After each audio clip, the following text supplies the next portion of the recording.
இருளை வெளிச்சமாக்கி உன்னை கைவிடாதிருப்பேன். நம் வாழ்விலே அவர் வைத்திருக்கிற அநேக திட்டங்கள் தாமதித்து கொண்டிருக்கிறது, ஆனால் நிச்சயம் நிறைவேறும். ஆமேன் சொல்லுவோமா? ஆமேன். தாமதிக்கிறது என்பதனாலே அநேகர் விலகி போனார்கள், அநேகர் தேவனை மறுதளித்தார்கள், அநேகர் தேவ அன்பை மறந்து போனார்கள்.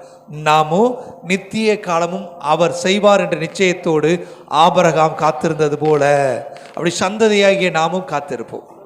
100 வயதானாலும் சரி, தேவன் சொன்னதை செய்து முடிப்பார் என்ற நிச்சயத்தோடு தன் இருதயத்திலே அவர் மேலே வைத்திருந்த நம்பிக்கையிலே உத்தமத்திலே நிலைத்திருந்த ஒரு அனுபவத்தை உடைய நம் தகப்பனாகிய ஆபிரகாமை போல நாமும் அவர் என் இருளை வெளிச்சமாக்கி என்னை கைவிடாதிருப்பார் என்ற வார்த்தையை நான் விசுவாசிக்கிறேன் என்று சொல்லி நாம் காத்திருப்போம். கர்த்தர் பராக்கிரமசாலியை போல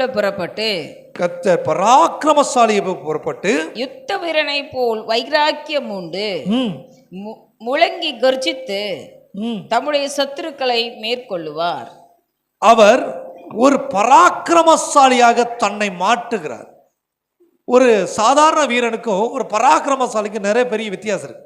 சாதாரண ஒரு வீரன் தனக்கு கொடுக்கப்பட்டதை செய்வான். பராக்கிரமசாலி என்பது தான் உணர்ந்ததை, தான் அனுபவித்ததை, தனக்கு மேலானதை மேற்கொண்டு ஜெயிக்கும்படியாக அதிகாரமுடையது பராக்கிரமசாலி. அவன் செய்வதை ஒருவனும் அறிய முடியாது. சாதாரணமாக நீங்கள் கோபப்பட்டீங்கன்னா தெரியும், இந்த கோபத்தில் இந்த மாதிரியான காரியங்கள் செய்வீங்க. ஆனால் ரொம்ப கோபமாக இருக்கா, இப்போ இவன் என்ன செய்வான்னு நம்மளால யூகிக்க முடியாது. அப்படிதான் சாதாரண யுத்த வீரனுக்கும் பராக்கிரமசாலிக்கும் உள்ள வித்தியாசம். இன்றைக்கு கர்த்தர் சொல்லுகிறார், நான் பராக்கிரமசாலியை போல் எழுந்து யுத்த வீரனை போல வைராக்கியம் கொண்டு முழங்கி கர்ஜித்து பயங்கரமான கோபத்தோடு தன்னுடைய வைராக்கியத்தை வெளிப்படுத்துவதற்கு தான் கொண்டிருந்த லட்சியத்திலே, தான் கொண்டிருந்த நோக்கத்திலே அவர் உறுதியுள்ளவராய் தன்னை வெளிப்படுத்துகிற ஒரு அனுபவத்தை நாம் பார்க்கிறோம். யாருக்காக இதை செய்யறாரு? நான் ரொம்ப பொறுமையா இருக்கிறேன், நான் எதை வேணா பொறுத்துக்கிறேன், என் பிள்ளை மேல என் பிள்ளைக்கு எதுனா நான் பொறுத்துக்க மாட்டேன். சில தாய் தகப்பன் சொல்றதை நான் பார்த்துருக்கிறேன். அவங்களுக்கு ஒண்ணுனா ரொம்ப பொறுமையா இருப்பேன் நினைச்சிடாத. அப்ப அவங்களுக்குள்ள ஒரு யுத்த வீரன், அவர்களுக்குள்ள ஒரு பராக்கிரமசாலி பார்க்கிறோம். இன்றைக்கு இயேசு கிறிஸ்து எனும் இரட்சகர் கர்த்தராகிய தேவன் உங்களுக்காக எனக்காக ஒரு பராக்கிரமசாலியை போல, ஒரு யுத்த வீரனை போல அவர் எழும்பி நிற்க ஆயத்தமாயிருக்கிறார். கரங்களை நினைத்துவோம். ஏனென்றால் நாம் சத்துருக்களை முறியடிக்க வேண்டும் என்று அவர் எழுந்திருக்கிறார். நம்முடைய நாட்களிலே நாம் இருந்திருப்போம் நினைச்சு விட்டு போன பலவிதமான சத்துருக்களை தேவன் முடிவுக்கு கொண்டு வர விரும்புகிறார். வாசி கேட்போம், தொடர்ந்து வாசிங்க. தம்முடைய சத்துருக்களை மேற்கொள்ளுவார். இனி அவர்கள் நம்முடைய சத்துருக்கள் அல்ல, அவர்களை தேவன் சொல்லுகிறார் தம்முடைய சத்துருக்கள் என்று. என்னுடைய சத்துருக்களை நான் பார்த்துக்கிறேன். உங்களுக்கு விரோதமாய் நிற்கும் ஒவ்வொரு மனிதனையும் முறிப்பதற்கு, அவனை முறியடிப்பதற்கு இயேசு கிறிஸ்து எனும் பராக்கிரமசாலி புறப்பட்டு விட்டார். யாரெல்லாம் விசுவாசிங்க ஆமென் சொல்லுங்க. ஆமென். அவர் எப்படி புறப்பட்டாரா? சாதாரணமா இல்லையா, பயங்கர கோபத்தோட, கர்ச்சிக்கும் சத்தத்தோடு ஒரு பெரிய யுத்த சேனையாய் புறப்பட்டு இருக்கிறார். இதுவரைக்கும் சில நேரங்களில் நம்ம பிரச்சனைகளை பார்க்கறோம்னா நம்ம கண்ணுக்கு தெரிந்ததெல்லாம் பிரச்சனைக்கிறோம். நமக்கு கண்ணுக்கு தெரியாம எத்தனையோ பிரச்சனைகள் நம்மை சூழ்ந்து கொண்டு இருக்கிறது. எதனால இந்த பிரச்சனை நமக்கு நடக்குது? ஏன் இந்த பிரச்சனைனால ஜெயிக்க முடியல? எதனால நான் அடிக்கடி இந்த வாழ்க்கையில இந்த பிரச்சனையில் நான் மாட்டிக்கிறேன்? எதற்காக தோல்வி வருதுன்னு தெரியாம குழம்பி கொண்டிருக்கிற ஒரு மனித மனநிலை உண்டு. ஆனால் எல்லாவற்றையும் ஜெயம் கொள்ளுகிற கிறிஸ்து உங்களுக்காக எனக்காக ஒரு பராக்கிரமசாலியை போல் புறப்பட்டு தம்முடைய சத்துருக்களை முறியடிக்க வந்திருக்கிறார். அல்லேலூயா. தொடர்ந்து வாசிப்போம். நான் வெகு கால மௌனமாயிருந்தேன், சும்மா இருந்து எனக்குள்ளே அடக்கி கொண்டிருந்தேன். இப்பொழுது பிள்ளை பெறுகிறவனை போல சத்தமிட்டு அவர்களை பாலாக்கு விழுங்குவேன். ஆமென். ஆண்டவர் சொல்றாரு, கொஞ்ச நாள் ரொம்ப நாள் இல்லைங்க, ரொம்ப நாளா ஆண்டவர் மௌனமா இருந்திருக்கிறாரு. நாம சீர்படுற வரைக்கும், நாம ஸ்திரப்படுற வரைக்கும், நாம பலப்படுற வரைக்கும், நாம் கிறிஸ்துவின் மகிமைக்குரியவர்களாக நாம் நம்மை மாற்றிக்கொள்ளும் வரைக்கும் இயேசு கிறிஸ்து எப்படி இருந்தாரா? மௌனமா இருந்தார். அவர் காணாதவரை போல் இருந்தார் என்று வேதம் சொல்லுகிறது. ஆபிரகாமை, ஈசாக்கை மோரியா மலை மேலே பலியிட கொண்டு போகும்போது அநேகர் நினைச்சிருப்பாங்க, ஒருவேளை வெளிப்பட்டிருந்தா, தெரியப்பட்டிருந்தா, எவ்வளவு கடுமையான தெய்வம், எவ்வளவு மோசமான தெய்வம், தன் சொந்த பிள்ளையை கொல்லுவதற்கு இப்படியாக கட்டளையிடுகிறாரே அப்படின்னு. சில நேரங்களிலே நாம் தோற்று போன ஒரு மனநிலையில் இருக்கும்போது கூட கர்த்தருடைய சத்தம் நமக்கு கிடைக்காத நாட்கள் உண்டு. ஆண்டவர் என்னை மறந்துட்டாரு, ஆண்டவர் என்னை கைவிட்டுட்டாரு, என் மேலே ஆண்டவர் இறக்கமில்லை. எத்தனை முறை நானும் எக்ஸாம் எழுதுறது, எத்தனை முறை நானும் மாறிடுவேன், எத்தனை மேலே வெற்றி பெற்றுவேன் நினைக்கிறது, அத்தனை முறையும் தோற்று போகிறேன்.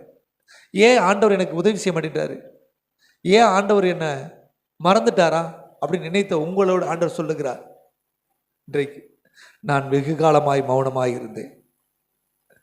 அவருடைய மௌனத்துக்கு ஒரு முடிவு வைக்கிறாரு. அவரால் பொறுத்துக்க முடியல, இனிமேல் நான் பொறுத்துக்க மாட்டேன், என் கோபத்தினாலே அந்த சத்துருக்களை நான் விழுங்குவேன் சொல்றாரு. உங்களுக்காக எனக்காக யுத்தம் செய்வேன் என்று சொன்ன தேவன் இனி மௌனத்தை கலைத்து விடுகிறவராய் தன்னை வெளிப்படுத்துகிறார். சொல்லுங்க, இனிமேல் என் தேவன் மௌனமா இருக்க மாட்டார், எனக்காக பேச போறாரு, எனக்காக யுத்தம் செய்ய போறாரு, எனக்காக ஒரு பராக்கிரமசாலியை போல எழும்பி எங்கள் சத்துருக்களை முறியடிக்க அவர் யுத்த வீரனை போல புறப்பட்டு விட்டார். இனி அவர் மௌனமா இருக்க மாட்டார். அப்பா, எதுவரைக்கும் தாவீது கேட்கிறாரு, நீர் எதுவரைக்கும் மௌனமாய் இருப்பீர், நீர் எதுவரைக்கும் மௌனமாய் இருப்பீர்? சத்துருக்கள் என்னை மேற்கொள்ளுகிறதற்கான சூழ்நிலை உருவாக்கிறது, என் தலைமையிலும் என் சத்துருக்கள் அதிகமாக இருக்கிறார்கள், நீர் மௌனமாய் இராதையும் எனக்கு இரங்கம் சொல்லி அவர் கேட்கிற ஒரு அனுபவத்தை பார்க்கிறோம். ஆண்டவர் சொல்றாரு, நான் மௌனமா இனி இருக்க போறது இல்ல. விசுவாசிக்கிற கரங்களை தட்டுங்க. ஹல்லேலூயா. இயேசு இனிமேல் மௌனமா இருக்க மாட்டாரு. உங்களை நிந்தித்த கூட்டத்தின் மத்தியில உங்களை முடங்கி போக பண்ணுவேன், உங்களை அழித்து போடுவேன் சொல்லி பேசின மனிதர்கள் மத்தியில மௌனமா இருந்த நாட்களுக்கு ஆண்டவர் முடிவை கொண்டு வந்து விட்டார். இனி அவர் மௌனமா இருக்க மாட்டார், ஏனென்றால் அவர் எழுந்து புறப்பட்டு விட்டார். ஹல்லேலூயா. வாசி கேட்போம். நான் வெகு காலம் மௌனமாயிருந்தேன், சும்மா இருந்து எனக்குள்ளே அடக்கி கொண்டிருந்தேன். இப்பொழுது பிள்ளை பெறுகிறவளைப் போல சத்தமிட்டு அவர்களை பாழாக்கு. ஆமென். இந்த பிள்ளை பெற தாயுடைய வலி ஒரு விதமான சொல்ல முடியாத பயங்கர ஒரு சத்தம். அந்த வேதனை வெளிப்படும் போது தங்களால் கட்டுப்படுத்த முடியாத ஒரு வேதனை இருக்கும். அந்த வேதனையை வெளிப்படுத்துற போல கிறிஸ்து இயேசு தம்முடைய வேதனையை வெளிப்படுத்தி, என் பிள்ளைக்காக இவ்வளவு நாள் நான் இறங்காம இருந்தேன், என் பிள்ளையுடைய வேதனையை நான் பொறுத்திருந்தேன், சகிச்சிருந்தேன், ஆனா இப்பொழுது என்னால தாங்க முடியல, என் பிள்ளை படுற வேதனையை என்னால தாங்க முடியல என்று அவர் பிள்ளை பெறுகிறவளை போல சத்தமிட்டு நமக்கு எதிரான சத்துருக்களை முறியடிப்பதற்கு அவர் எழுந்து புறப்பட்டு விட்டார். ஆமென். ஒரு பிள்ளை பெற ஒரு தாயோட ஒரு குரத்த சத்தம், ஒரு கெஜ்ஜிக்கிற சிங்கம் போல ஒரு சத்தம், அந்த சத்தத்தோடு தேவன் தன்னை வெளிப்படுத்தி இருக்கிறார். எவ்வளவு ஒரு கம்பேரிசன் பாருங்க. இப்படிப்பட்ட தேவன் இன்றைக்கு உங்களுடைய வாழ்வில் இருக்கக்கூடிய இருளை வெளிச்சமாக்கி உங்களை கைவிடாதிருப்பேன் சொன்ன வாக்குத்தத்தத்தின்படி அவர் ஆம் என்றும் ஆமென் என்றும் அதை நிறைவேற்றப் போகிறார். ஹல்லேலூயா. வாசி கேட்போம். 15-16. நான் மலைகளையும் குன்றுகளையும் பாழாக்கி அவைகளில் உள்ள பூண்டுகளை எல்லாம் வாட பண்ணி ஆறுகளை திட்டுகளாக்கி ஏரிகளை வற்றி போக பண்ணுவேன். தன் மேட்டிமையினாலே நமக்கு முன்பாக அவர்கள் எல்லாரும் கர்ஜித்துக் கொண்டிருந்தார்கள். தாவீது அந்த இஸ்ரவேல் தேசத்துக்குள்ள கோலியாத்தை முறியடிக்கிறதுக்கு முன்னாடி கோலியாத்து அந்த இஸ்ரவேல் தேசம் முழுவதும் என்ன செஞ்சுக்கிட்டு இருந்தானா, கலங்க பண்ணி கொண்டிருந்தான். வேதம் சொல்லுகிறது 40 நாள் அளவும் அந்த கோலியாத்து ஒவ்வொரு நாளும் வந்து அந்த இஸ்ரவேல் தேசத்தின் ஜனங்களை, ராஜாக்களை, பிரபுக்களை அவன் கலங்க பண்ணி கொண்டிருந்தான். உன்னதமான தேவனை தூசித்து கொண்டிருந்தான். இந்த 40 நாள்ல ஏன் முத நாளே அவர் அற்புதம் செஞ்சிட முடியாதா?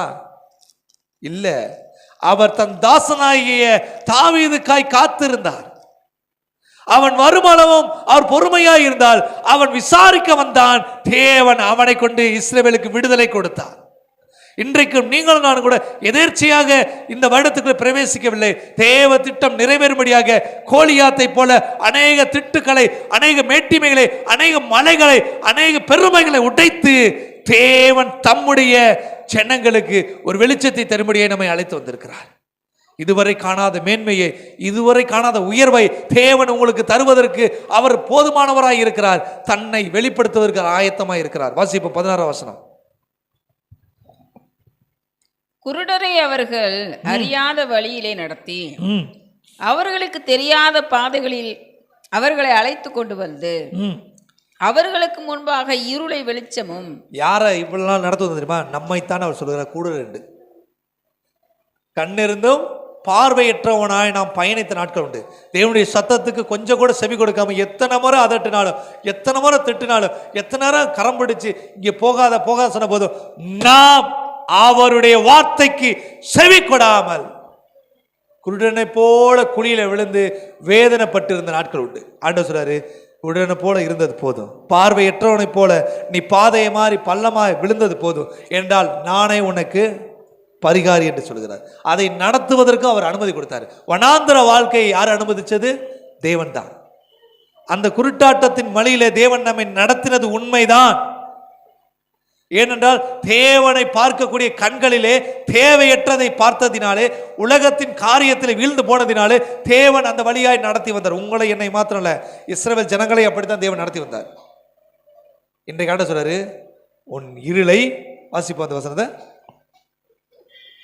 இருளை வெளிச்சமும் இருளை வெளிச்சமும் கோணலை செவ்வையும் ஆக்குவேன், கோணலை செவ்வையும் ஆக்குவேன். இந்த காரியங்களை நான் அவர்களுக்கு செய்து இந்த காரியங்களை நான் உங்களுக்கு செய்து அவர்களை கைவிடாதிருப்பேன், உங்களை கைவிடாதிருப்பேன். கரங்களை தட்டி கத்த நினைச்சதுங்க. இப்ப ஆண்டவர் சொல்றாரு, ஒரு பெரிய ஒரு ரெஸ்டோரேஷன் மாதிரி ஒரு புதுப்பித்தல் கூட ஒரு அனுபவத்தை கொண்டாரு. நான் இப்ப என்ன செய்ய போறேன், திரும்பவும் உன்னை வாழ்க்கையில் இருக்கக்கூடிய இருளுக்கு ஒரு முற்றுப்புள்ளியை வச்சு அந்த இருளிலிருந்து உன்னை வெளிச்சமாக்கி உன் கோணலான எல்லா வழிகளையும், இந்த கண் தெரியாதவங்க நடந்து போய் பார்த்தீங்கன்னா அவங்களால நேரம் நடந்து போக முடியாது. ஏன்னா தடுமாறி தடுமாறி போவாங்க. அந்த நேரம் போகிற சொல்ல, ஏன்னா பல்லா இருக்குமா மேடு இருக்குமா ஒரு பயத்தோடு இருக்கும். ஆண்டவர் சொல்லுவார், உன் இருளை வெளிச்சமாகணும் இல்லை, உன் கோணலானவைகளை நீ தடுமாறி போன உன் வாழ்க்கை முறை மாற்றி உன்னை நான் நேர்த்தியாய் நடத்தி நான் உன்னை கைவிடாது இருப்பேன். ஆமென். இனி கயிறம் பிடிச்சு நடத்த போற ஒரு ஆண்டுக்குள்ள கர்த்தர் நம்மை வைத்திருக்கிறார். அல்லேலூயா. இனி நம்ம இருளெல்லாம் என்ன ஆகுது? இருளெல்லாம் வெளிச்சமாகுது. என்னை கரம் பிடிச்ச தேவன் என்னோடு வாக்கு பண்ணியிருக்கிறார், நான் உன்னை கைவிடாது இருப்பேன். அல்லேலூயா.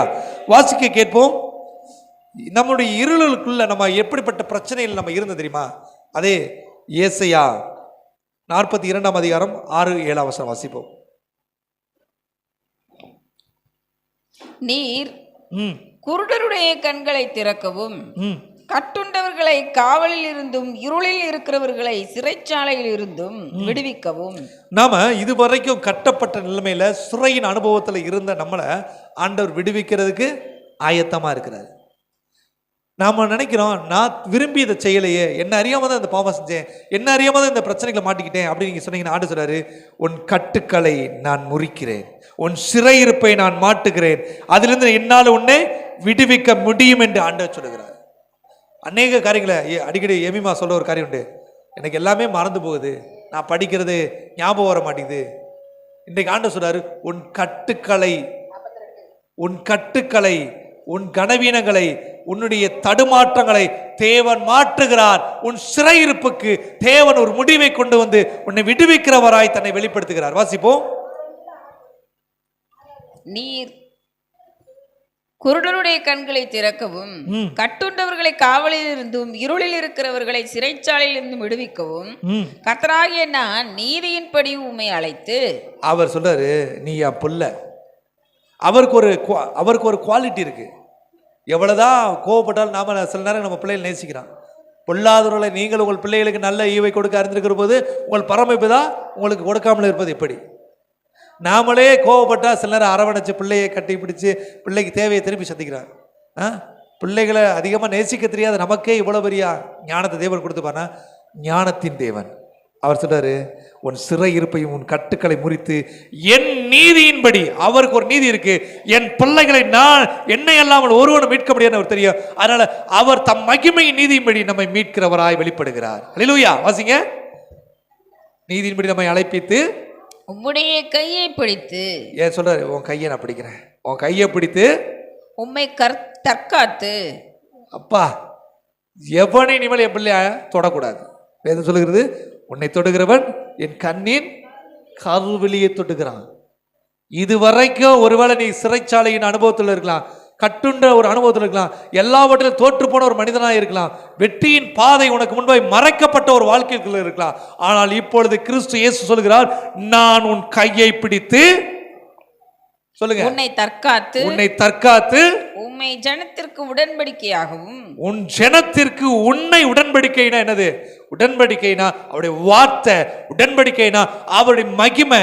அவர் உன்னை உடன்படிக்கையாக வைத்து சிறையிருப்பிலிருந்து உன்னை விடுதலையாக்கி நீதான் அவர்களுக்கான அடையாளம். வாசிங்க. ஜாதிகளுக்கு ஜனத்திற்கு உடன்படிக்கையாகவும் ஜாதிகளுக்கு ஒளியாகவும் வைக்கிறேன். அல்லேலூயா. இருளான வாழ்க்கையெல்லாம் ஒளியாக மாறி போகோ. இருளான நம்மள ஆண்டவர் நம்மிலிருந்து அப்படி மகிமையின் பிரகாசமாய் வெளிப்பட்டு நம்மை அநேகருக்கு ஒளியாக தேவன் மாற்றுகிறார். விசுவாசிக்கிற கரங்கள் தட்டுங்க. சொல்லுங்க. என் கட்டுக்களை தேவன் முறியடித்தார், என் சிறையிருப்பை தேவன் மாற்றிவிட்டார், என்னை அடைக்கலமாய் என்னை தேவன் சாதிகளுக்கு ஒளியாய் மாற்றியிருக்கிறார். நான் கர்த்தருடைய மகிமையின் நகரம். அல்லேலூயா. இது தேவன் இந்த வருடத்தின் தொடக்க முதல் நம்மோடு இடைப்பட்டு கொண்டிருக்கிறார். எதையெல்லாம் மாற்ற விரும்புகிறார்? சொல்லுங்க. கட்டுக்களையும் சிறையிருப்பை மாற்றப் போகிறார். எனக்கு மறந்து போகுது, என்னால் ஜெயிக்க முடியல, என்னால் பயணிக்க முடியல. அநேக நேரங்கள் இந்த தோல்விகளை நாம் சந்தித்து கொண்டிருக்கிறோம். மீண்டும் மீண்டும் ஒரே இடத்துல தோக்குறோம். ஆண்டவர் சொல்லுகிற ஒரு அடையாளத்தை நான் காண்பித்திருக்கிறேன். அன்புக்குரிய மகனுடைய ஒரு வெற்றியை நம்ம பார்க்கிறோம். இந்த வெற்றி கூட இது ஒரு தொடக்கம் தான். அல்லேலூயா. கர்த்தர் வாசிக்க கேட்போம். அடுத்த ஒரு காரியத்தை லூக்கா 21ஆம் அதிகாரம் 30-30ஆம் வசனம் எடுத்து வாசிப்போம். சோதரம். லூக்கா 2ஆம் அதிகாரம். தேவன் நமக்குள்ளே இருந்து அப்படி மகிமையை வெளிப்படுத்துவதற்கு ஆயத்தமாக இருக்கிறார். நம்முடைய கண்கள் அதை காண வேண்டும் என்று விரும்புகிறார். நாம் இருளான வாழ்விலிருந்து விடுதலையாக்கப்பட்டது மாத்திரமில்லாம நாம் வெளிச்சத்தை காண்கிறவர்களாக மாற்றப்பட வேண்டும் என்று ஆண்டவர் நம்மை எதிர்பார்த்து கொண்டிருக்கிறார். வாசிப்போம். லூக்கா 2ஆம் அதிகாரம் 30ஆம் வசனம். ஆண்டவரே,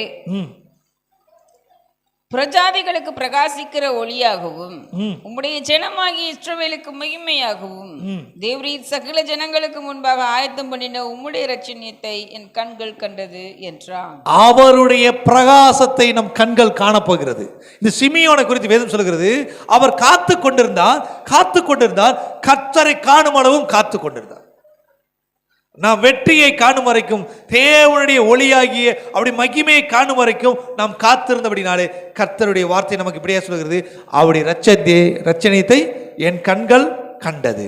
இன்றைக்கு நாம் அவருடைய இரக்கத்தை, இரட்சணியம் என்பது மீட்பு, இரட்சணியம் என்பது இரக்கம், இரட்சணியம் என்பது ஒரு வெற்றியின் அடையாளம். இயேசு கிறிஸ்து பேர் என்னது? இரட்சகர்.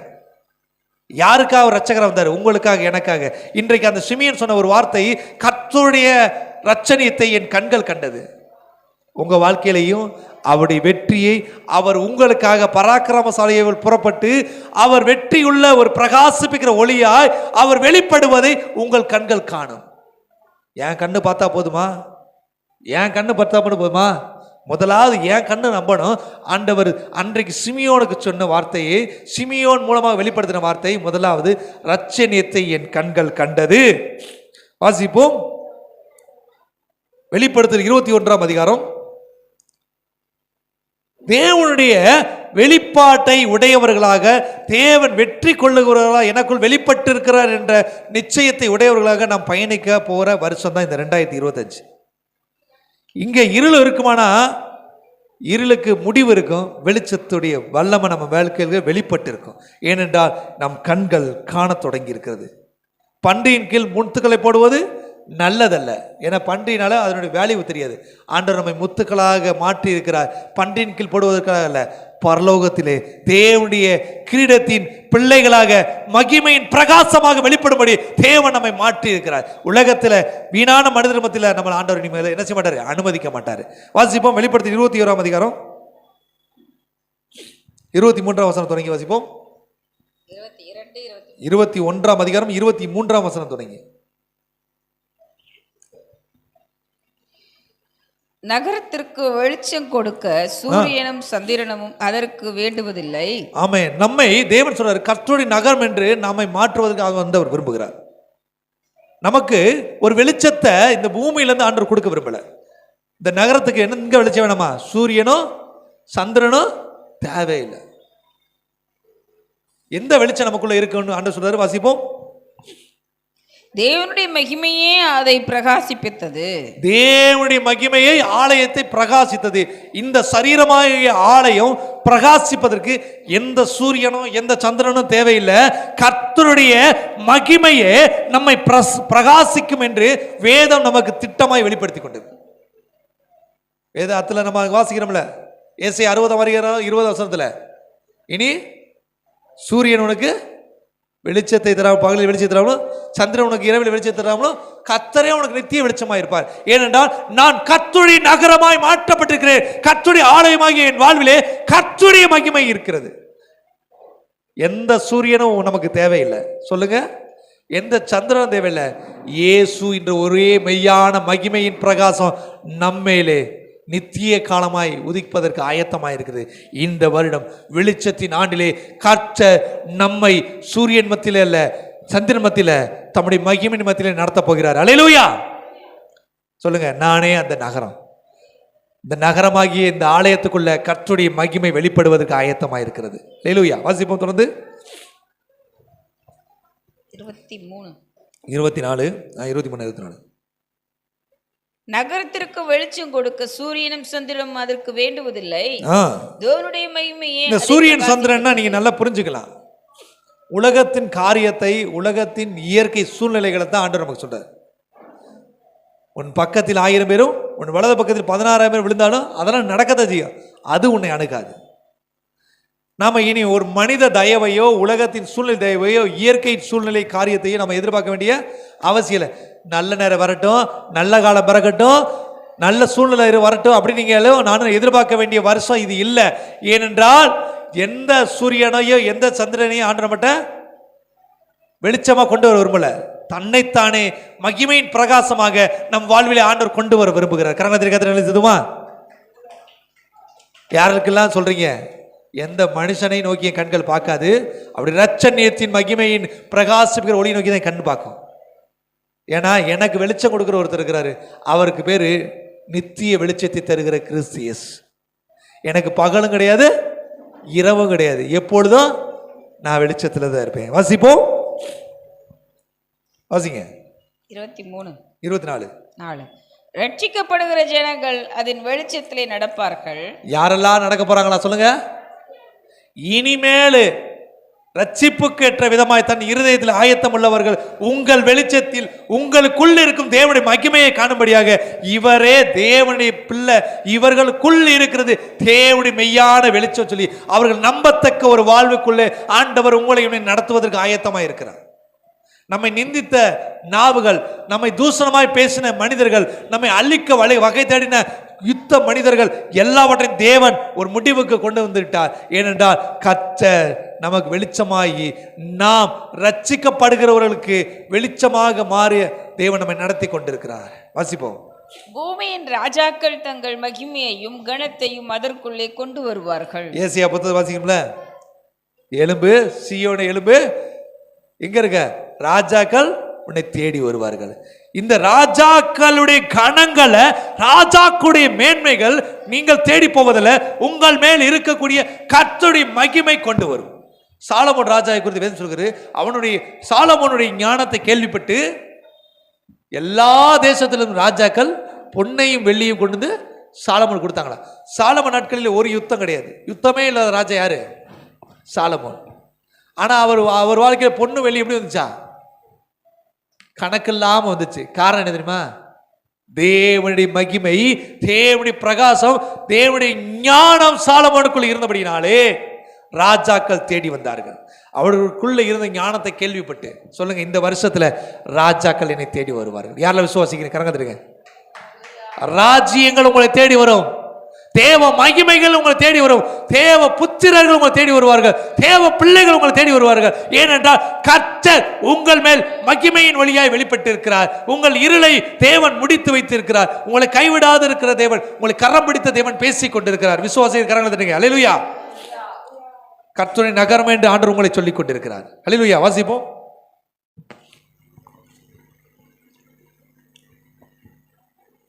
அங்கே ராக்காலம் இல்லாதபடியால் அதன் வாசல்கள் பகலில் அடைக்கப்படுவதே இல்லை.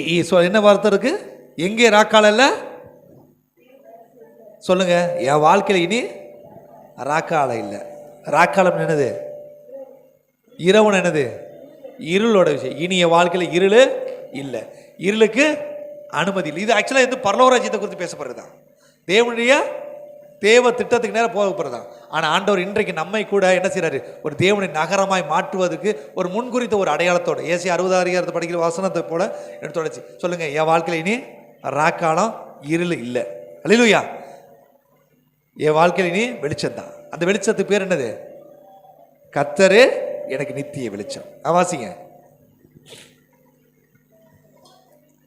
அங்கே ராக்காலம் இல்லாதபடியால் அதன் வாசல்களை பகலில் அடைக்கப்படுவதே இல்லை.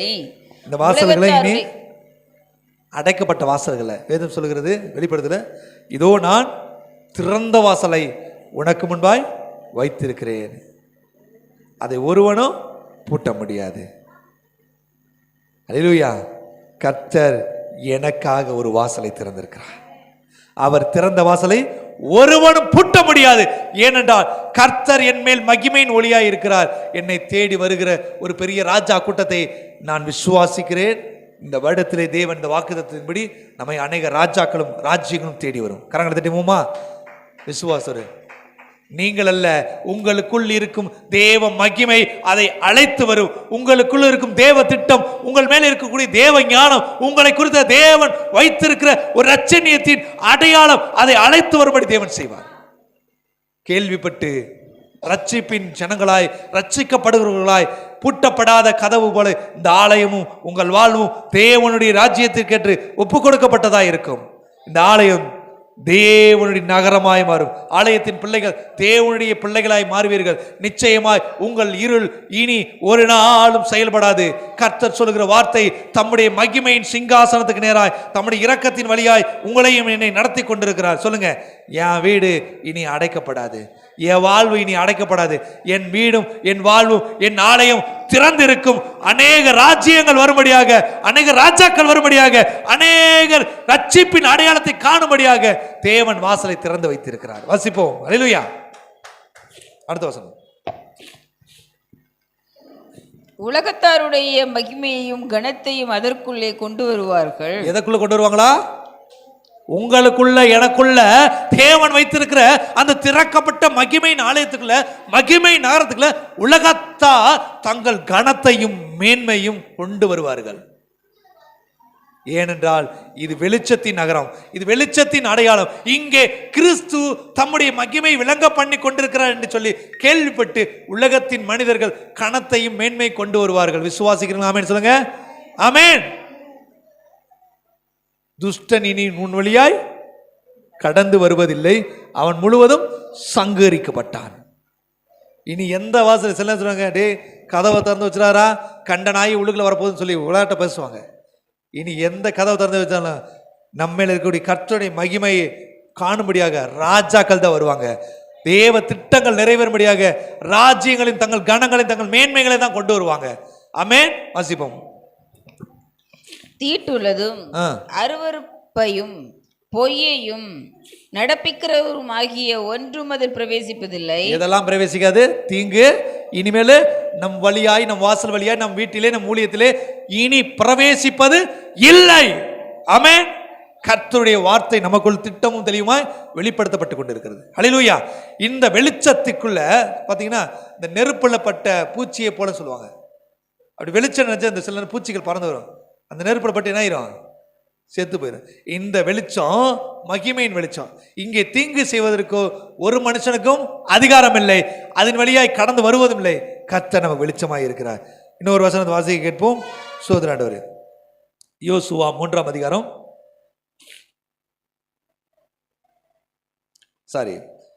3ஆம் அதிகாரம் 4ஆம் வசனம்.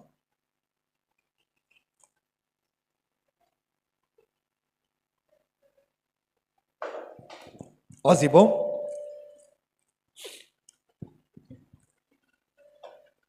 ஹல்லேலூயா. இன்றைக்கு தேவன் நம்மோடு பேசின இந்த தீர்க்க தரிசன வார்த்தைகளின் வெளிப்பாடுகளை நாம் உணர்ந்திருக்க வேண்டும். அதன்படி நம் இருதயத்திலே அந்த சிந்தனைக்கேற்ற விதமாய் நாம் ஆயத்தப்படுத்தப்பட்டிருப்போம். ஆனால் கர்த்தருடைய வெளிச்சம் நம்மில் உதிப்பதை ஒருவராலும் தடை செய்ய முடியாது. வாசிப்போம். யோசுவா 3:4 தொடங்கி. உங்களுக்கும் அதற்கும் இடையே 2000 முழம் தூரம் இடம் இருக்க வேண்டும். இது எந்த இடத்துலடா? யோசுவா தன்னுடைய ஜனங்கள், இஸ்ரவேலின் ஜனங்கள் உடன்படிக்கை பெட்டி சுமந்து வருகிற ஒரு சூழ்நிலை. அப்போ வரும்போது யோசுவா சொல்றாரு, அந்த உடன்படிக்கை பெட்டிக்கு உங்களுக்கும் 2000 முழம் தூரம் இருக்கட்டும். வாசிங்க.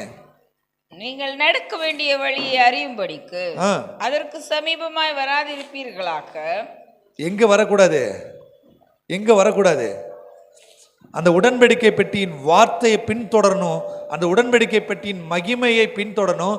சில நேரங்களில் அந்த உடன்படிக்கை பெட்டியுடைய மேன்மைகளை நாம் குறைத்து எடைப்பட்டு விடக்கூடாது. ஏனென்றால் நம்ம பார்த்தோம்னா அதுக்கு முன்னாடி உடன்படிக்கை பெட்டியை ரொம்ப சாதாரணமாக ஒரு சில மனுஷர்கள் தொட்டாங்க, அவர்களை தேவன் அடித்தார் என்று சொல்லுகிறது. இந்த தேவ பயணத்துக்குள்ள அதை குறித்து எச்சரிக்கையோடு ஆண்டவர் நமக்கு வைத்திருக்கிற மேன்மையை குறித்து உணர்ந்தவர்களாய் உடன்படிக்கையின் பெட்டியின் பின்னாக, உடன்படிக்கை பெட்டின்னு என்னது? வார்த்தை. அந்த வார்த்தையில் உண்மை உள்ளவர்களாய், வார்த்தையை நம்புகிறவர்களாய், வார்த்தையில் பயணிக்கிறவர்களாய், வார்த்தையை பின்தொடர்ந்து போகணும். அநேகர் இன்றைக்கு வார்த்தைகள் என்ன செய்யணுமா? தங்கள் இஷ்டத்துக்கு சொல்லட்டி வார்த்தைகளை வளைத்து பேசுகிற காரியத்தை போல அந்த குறித்து எச்சரிக்கை இல்லாமல் நாம் இருந்து விடக்கூடாது. ரொம்ப எச்சரிக்கையா பின்தொடர்னு சொல்றார். வாசிப்போம்.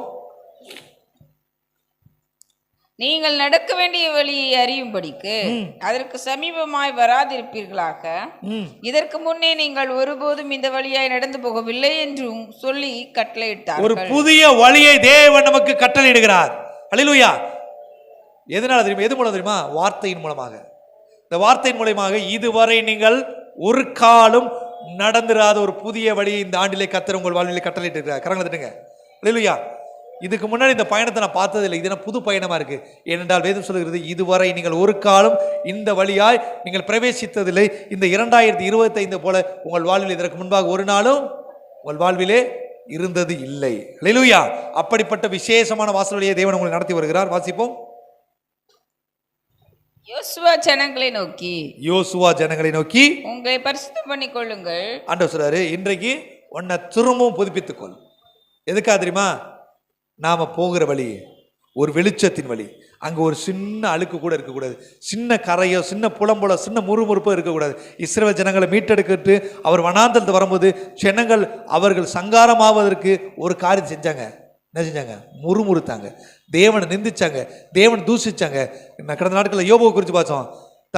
தன்னுடைய பிள்ளைகள் இருதயத்தில் கூட கர்த்தருக்கு விரோதமாய் சிந்தை கொண்டிருந்தால் அதற்காக பரிசுத்தம் பண்ணும்படியாக யோபு ஒவ்வொரு நாளும் ஒவ்வொரு வருஷம் ஒவ்வொரு வாரமும் தன் பிள்ளைகளோடு உணவு உண்ணும்போது அதை செய்து வந்தார். ஆக நம்முடைய இருதயத்தில் கூட ஒருவேளை ஆண்டவர் குறித்து நாம் குற்றமாய் பேசியிருப்போமானால் அதிலிருந்து நாம் விடுதலையாக்கப்பட வேண்டும். ஆண்டவரே, உம்மாலை செய்யக்கூடாத ஒரு அதிசயமான காரியம் இல்லை. ஒருவேளை என்னை ஏன் இப்படி விட்டுட்டீங்க, என்னை ஏன் மறந்துட்டீங்க, எனக்கு மட்டும் ஏன் இப்படி ஒரு கேள்வி, நான் மட்டும் ஏன் இப்படி அடிக்கடி பலவீனப்படுறேன், ஏன் அடிக்கடி புறக்கணிக்கப்படுறேன்னு ஆண்டவருக்கு முன்பாக புலம்பல்ன்ற பேரில் ஆண்டவர் குற்றப்படுத்துகிற மாதிரி நம்ம பேசியிருந்தோம்னா ஆண்டவர் சொல்றாரு, உன்னை பரிசுத்தம் பண்ணிக்கும். ஏன்னா இதுவரைக்கும் நீ நடந்த வழியில் நான் உன்னை நடத்த போறதில்ல. இதுவரை நீ ஒரு காலம் நடந்திராத ஒரு விசேஷித்த வழியிலே தேவன் உங்களை நடத்துவதற்கு ஆயத்தமாக இருக்கிறார். இந்த வருஷம் அப்படிப்பட்ட ஒரு வழியிலே தேவன் உங்களை நடத்த போறார். ஒரு வித்தியாசமான பயணம். அல்லேலூயா. கர்த்தர் நல்லவர். சொல்லுங்க, இன்றைக்கு உங்களை நீங்கள் பரிசுத்தம் பண்ணிக்கொள்ளுங்கள். நாளைக்கு கர்த்தர் உங்கள் நடுவிலே யாரா விசுவாசிக்கிற கர்த்தர் சொல்லுங்க, நாளை கர்த்தர் ஒரு பெரிய அற்புதத்தை செய்வார். ஆமென், ஆமென், ஆமென். அதோட விட்டுருவாரா? வாசிப்போம். யோசுவா 3:7. கர்த்தர் யோசுவாவை நோக்கி, கர்த்தர் யோசுவாவை நோக்கி, நான் மோசேயோடு இருந்தது போல உன்னோடும் இருக்கிறேன் என்பதை இஸ்ரவேலர் எல்லோரும் அறியும்படிக்கு இன்று அவர்கள் கண்களுக்கு முன்பாக உன்னை மேன்மைப்படுத்துவேன். ஆமென். கரங்களை தட்டுங்க. அல்லேலூயா. என் கண்ணு தேவனுடைய வெளிச்சத்தை பார்த்தோம்ல, என் மேல இருக்கக்கூடிய மகிமையை, என் மேல வச்சிருக்கிற தேவ திட்டத்தை இந்த உலகம் பார்க்கும் என்று தேவன் சொல்லுகிறார். நான் மோசையோடு இருந்தது போல உன்னோடும் இருப்பேன், உன் எல்லா ஜனங்களுக்கு முன்பாக நான் உன்னோடு இருப்பதை நான் காண்பிப்பேன், உன்னை மேன்மையாக வைப்பேன். அல்லேலூயா. கர்த்தர்காரா என் மேலங்க கடுகளவோ பயமில்லைங்க, கர்த்தர் கரா என் மேலங்க, கடுகளவோ பயமில்லைங்க. அல்லேலூயா. சொல்லுங்க, கர்த்தர் எனக்காக புறப்பட்டு விட்டார். ஒரு பராக்கிரமசாலியை போல, ஒரு யுத்த வீரனை போல, என்னுடைய சத்துருக்களை முறியடிப்பதற்கு ஒரு பிள்ளை பெற்றெடுக்கிற ஒரு தாயை போல தேவன் தம்முடைய சத்தமிட்டு அவர் யுத்தத்துக்கு ஆயத்தமாகிவிட்டார். என் சத்துருக்கள் முழுவதும் சங்கரிக்கப்படும்படியாக தேவன் புறப்பட்டு விட்டார். என் இருளை வெளிச்சமாக்கி என்னை கைவிடாதிருப்பேன் என்று வாக்கு பண்ணிய தேவன் இன்றைக்கு அந்த வார்த்தையின்படி செய்து முடிக்க வல்லவராய் இருக்கிறார். அவருடைய இரட்சணியத்தை என் கண்கள் காண தொடங்கிவிட்டது. அவர் என் மேல் இருக்கிறதை இந்த உலகம் பார்க்க போகிற நாட்கள் வருகிறது. தேவன் சொல்லுகிறார், இனி உனக்கு சூரியன் வெளிச்சம் அல்ல, சந்திரன் வெளிச்சம் அல்ல, என் வெளிச்சம் உன்மேல் எப்பொழுதும் இருக்கும். நீ கர்த்தருடைய நகரம், நீ கர்த்தருடைய மகிமை, கர்த்தருடைய ஆலயம், கர்த்தருடைய பிள்ளை என்று உறுதி செய்யப்படுவாய். உன் வாசல்கள் இனி ஒரு நாளும் பூட்டப்படாது. உன் வழியாய் துஷ்டன் வருவதல்ல, உன் வழியாய் ராஜாக்கள் வருவார்கள். உன்னை காணும்படியாக தங்கள் கனத்தோடும் மேன்மையோடும் உன்னை சந்திப்பார்கள். உனக்கு முன்பாக ஏசாயா புத்தகத்தை பார்த்தீங்கன்னா, ராஜாக்கள் உனக்கு முன்பாய் முழங்கால் படிட்டு மண்டியிட்டு உன்னை பணிந்து கொள்வார்கள். அவர்கள் நாயைகள், உனக்கு பால் கொடுக்கிறவர்கள் இருப்பார்கள். உன்னை எதிர்த்தவர்கள் உனக்கு முன்பாக குனிந்து உன் காலை நக்குவார்கள் என்று வேதம் சொல்கிறது. கர்த்தர் சொல்கிறார், நான் மோசையோடு இருந்தது போல உன்னோடும் இருப்பேன். அல்லேலூயா. உன்மேல் என் மகிமை விளங்க பண்ணுவேன், உன்னை மேன்மையாக வைப்பேன், உன் ஜனங்கள் எல்லாருக்கும் முன்பாக நான் உன்னோடு இருப்பதை காண்பிப்பேன். அல்லேலூயா. ஏன்னா நான் பார்த்தா மட்டும் போதாதுங்க, ஏன் வெளிச்சத்தை இந்த உலகம் பார்க்கணும். அல்லேலூயா. கர்த்தர் நல்லவராக இருக்கிறார். தேவன் உங்களோடு பேசி இருக்கிறார், நம்புவோம். தேவன் இந்த வார்த்தையை வாக்குத்தத்தமாய் தீர்க்க தரிசனமாய் நமக்கு வெளிப்படுத்தி இருக்கிறார். சொல்லுங்க, கர்த்தர் என் இருளை வெளிச்சமாக்கி என்னை கைவிடாதிருப்பார். அவர் மோசையோடு இருந்தது போல என்னோடும் இருப்பார். எல்லா ஜனத்துக்கும் முன்பாக அவர் என்னை மேன்மையாக வைப்பார். அவர் என் மேல் இருப்பதை இந்த உலகம் பார்க்கும். ஆமென், ஆமென். கண்களை மூடி ஜெபிப்போமா? ஜெபம் செய்வோம். ஹல்லேலூயா, ஹல்லேலூயா, ஹல்லேலூயா.